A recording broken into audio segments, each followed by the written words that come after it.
মজা করছেন নাকি আমার সাথে? আপনাদের পেমেন্ট তো ক্লিয়ার হয়ে গেছে। যাও দেখি, বরযাত্রী এসে পৌঁছাবে, এখনো কাজ শেষ হয়নি। কাপড়টা লাগাও ভালো করে।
মল্লিকার বিয়ের পর কথা হবে। हर दिल कर देती অবশ্যই হবে।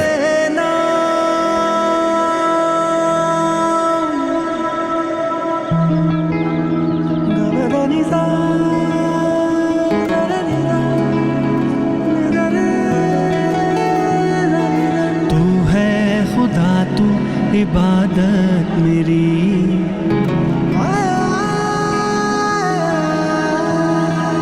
तू है खुदा तू इबादत मेरी तू है मोहब्बत तू किस्मत मेरी बारियां बारियां जान बारियां बारियां बारियां जान बारियां हारियां हारी तुझ पे दिल हारियां संग तेरे उम्र भर लवा उड़ारियां संग तेरे उम्र भर लवा उड़ारियां उड़ारियां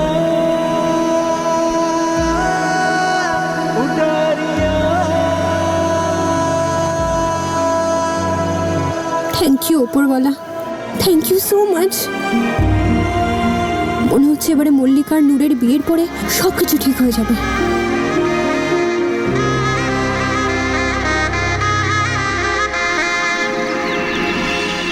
আজ মোদের কন্যার বিয়ার শুভ। নীরু, তোর গল্প করা শেষ হয়ে গেলে ভেতরে গিয়ে ডেকোরেশন গুলো দেখ, সব এদিক ওদিক ছড়িয়ে ছিটিয়ে পড়ে আছে। মহেশ, আমার দুই ছেলে শেরওয়ানি কোথায়? কখন থেকে খুঁজছি। যাও ভেতরে গিয়ে ওদের দিয়ে এসো। আরে এই তো বৌদি, আরে বাকি কাজের জন্য আমি আছি তো। তুমি গিয়ে শুধু অতিথিদের খেয়াল রাখো, আর রইলো বাকি আমার ভাই পড়া। ওদের টিপ টপ করে সাজিয়ে মণ্ডপে নিয়ে যাওয়ার দায়িত্ব কার? প্রিন্সের। Thank you Prince Babu, thank you. আরে কোনো ব্যাপার না। আপনারা সিঙ্গারা খেয়েছেন তো? প্রিন্স আঙ্কেল, শেরওয়ানি এখানে। আরে নিয়ে আয় ভাই, নিয়ে আয়। আরে বাহ বাহ বাহ, দারুণ হয়েছে তো। অপমান করলো তোমায়? মানে তুমি এই বাড়ির জামাই, জামাইয়ের মতো থাকো, কাজের লোকের মতো করো না তো। ওরে আমার গুড়ের নাড়ু, হ্যাঁ এই বাড়িও তোমার, আমিও তোমার, তাহলে কাজ করতে আমার লজ্জা কিসের? এখানে দাঁড়িয়ে বেশি কথা বলো না, গিয়ে পাগড়ি পরো, রেডি হও। ওরে আমার চমচম, তুমি রেডি হয়ে গেছো মানে ধরো আমিও রেডি হয়ে গেছি। শুধু এই শেরওয়ানিটা নিয়ে গিয়ে অদিতকে দিয়ে আসি আমি। হ্যাঁ দাদা, আসছেন তো? আরে পুরো মিডিয়া আসছে কভারেজের জন্য। হ্যাঁ, আরে আমার ছেলে অদিতের বিয়ে, আমাদের বংশের যোগ্য উত্তরসূরি। আরে এসো এসো, বাড়ির সবাইকে নিয়ে চলে এসো। সন্ধ্যাবেলা আসছো তো? কি গো, তুমি হ্যাঁ। এখানে আছো? আমি কখন থেকে ভিতরে তোমায় খুঁজছি। তুমি বাইরে কি করছো? তোমার তো ভিতরে থাকা উচিত। ভিতরে এসে একবার দেখো বরের সাজে তোমার দুই ছেলেকে কেমন মানিয়েছে। আমার ছেলে যখন রাজপুত্রের মতোই লাগছে, অবশ্য তাতে তোমার কৃতিত্ব কিছু কম নয়, আমি জানি। আজ তোমাকে খুব খুশি দেখাচ্ছে। রুদ্রশেখরের নিঃশ্বাসের সঙ্গে সঙ্গে এই চ্যাপ্টারটাও বন্ধ করে দাও, আর তাও সারা জীবনের মতো। তারপর না নম্রতা কিছু করতে পারবে, আর না ঈশান। কি বলি তোমায়, একটা খাড়া মাথার ওপর ঝুলছিল, এবার আমি সেটা থেকে মুক্তি পেলাম। তুমি যাও, ভেতরে যাও, আমি আসছি। তুমি তাড়াতাড়ি এসো, আমি ওয়েট করছি। শুধু বিয়েটা একবার হয়ে যাক, তারপর সব ঠিক হয়ে যাবে।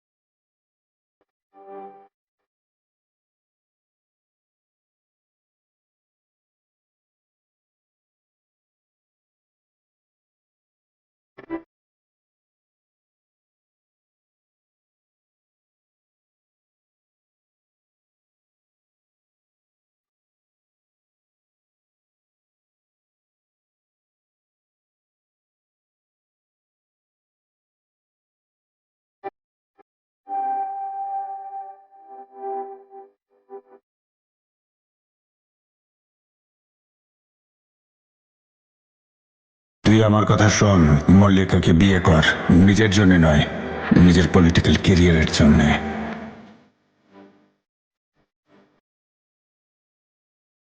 এমনি তো আমাদের মেয়ের খুব সুন্দরী, কিন্তু আজকে এমন ভাবে সাজাবেন যেন নিখিল দেখতেই থাকে ওকে।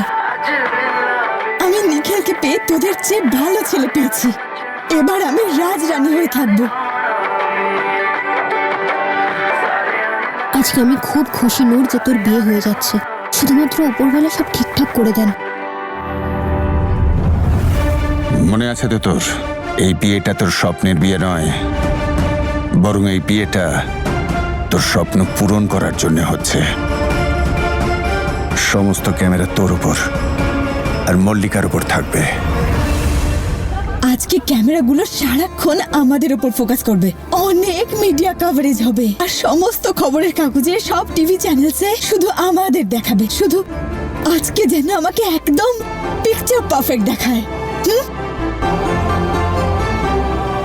আরে হ্যাঁ হ্যাঁ, এখানকার নিউজ পেপারে তো এবার ওর ছবি ছাপা হবে। ভালো করে রেডি করে দাও ওকে। কিন্তু নূর, ছেলেটার ফোকাস যদি শুধু ভালোবাসার দিকেই থাকে তাহলে ওর আর কোনো ফোকাসের দরকার পড়ে না। তুইও তোর পুরো ফোকাস নিজের ভালোবাসা আর নিখিলের উপর রাখ। তাছাড়া আর কিচ্ছুতে কান দিবি না, তুই না কিছু ভাববি। সব ইভেন্টস বা সব ফাংশনকে আনন্দ করে কাটাবি, কিন্তু তোর ফিউচার হাজবেন্ডের ওপর পুরো ফোকাস রাখবি, ঠিক আছে?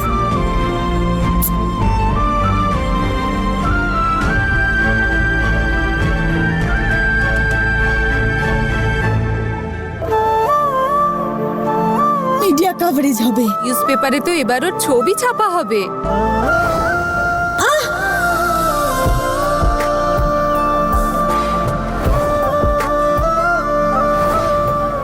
নম্রতা, মল্লিকার বিয়ের পর কথা হবে।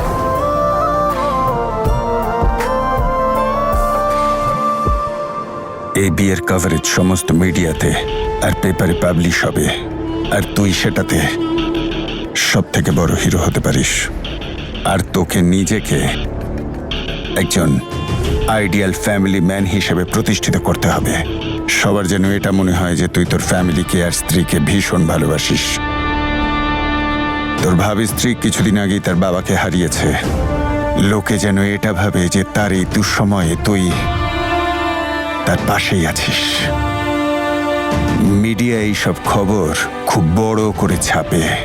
এ বিয়েকে কেন্দ্র করে তুই পাবলিকের চোখে পুরো হিরো হয়ে উঠবি, বুঝলি? মনে রাখিস কথাটা। এতদিন ম্যাডাম ভাবছিল যে সমস্ত ক্ষমতা তারই হাতে, শুধু বিয়েটা হয়ে যাক, তারপর তাকে বুঝিয়ে দেব।